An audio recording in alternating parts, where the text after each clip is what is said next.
পহেলগাঁও হামলার পরেই বদলার আগুনে ফুঁসছে গোটা দেশ। প্রধানমন্ত্রীর হুঙ্কারের পরেই স্ট্যান্ড বাই মুডে সেনা, চলছে মহড়া। এবার প্রত্যাঘাতের পালা।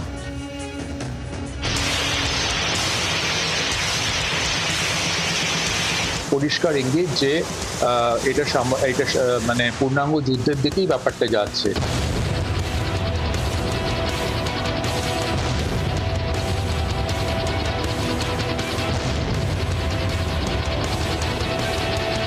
আম্বালা ও হাসিমারা বায়ুসেনা ঘাঁটিতে মোতায়েন ভারতীয় বায়ুসেনার যুদ্ধ বিমানের মহড়া। শুক্রবারই তুখোড় যুদ্ধ বিমান রাফাল ও সুখোই 30 MKI স্কোয়াড্রন নিয়ে সমতল থেকে পার্বত্য অঞ্চলে আক্রমণের অনুশীলন করেছে ভারতীয় বায়ুসেনা।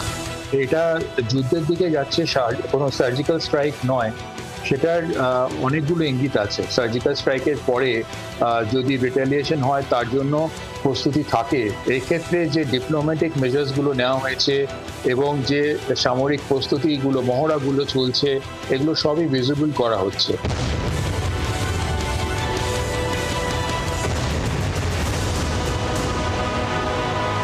पहलगांव में সন্ত্রাসবাদী হামলার পরেই রণহুঙ্কার দিয়েছেন প্রধানমন্ত্রী নরেন্দ্র মোদী। अब आतंकियों की बची खुची जमीन को भी मिट्टी में मिलाने का समय आ गया है। সন্ত্রাসবাদী ও তাদের মদতদাতাদের দ্রুত যোগ্য জবাব দেওয়ার হুঁশিয়ারি দিয়েছেন প্রতিরক্ষা মন্ত্রী রাজনাথ সিংহ। हम उन तक भी पहुंचेंगे जिन्होंने पर्दे के पीछे बैठकर हिंदुस्तान की सरजमी पर ऐसी नापाक हरकतों की साजिशें रची हैं। ऐसी हरकतों का जिम्मेदार और इसके जिम्मेदार लोगों को आने वाले कुछ ही समय में जोरदार तरीके से नजर आएगा। मैं देशवासियों को आश्वस्त करना चाहता हूँ। এরপরই পহেলগাঁও হামলার পাল্টা প্রত্যাঘাতে বদলা নেওয়া শুরু করেছে ভারতীয় সেনা।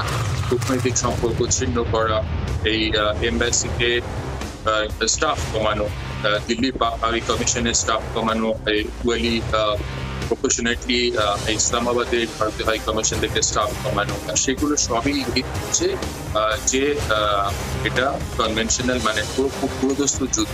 সিমলা চুক্তি স্থগিতের হুঁশিয়ারি দিয়ে নিজেদের বিপদ নিজেরাই ডেকে এনেছে মূর্খ ইসলামাবাদ।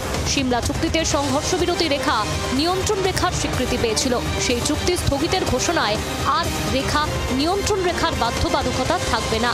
পহেলগাঁও হামলার বদলায় বুকে ক্রোধের আগুন নিয়ে ফের ৭১-এর পুনরাবৃত্তির প্রহর গুনছেন দেশবাসী। ব্যুরো রিপোর্ট, জি ২৪ ঘন্টা। বাংলার আওয়াজ, বাঙালির আবেগ, জি ২৪ ঘন্টা।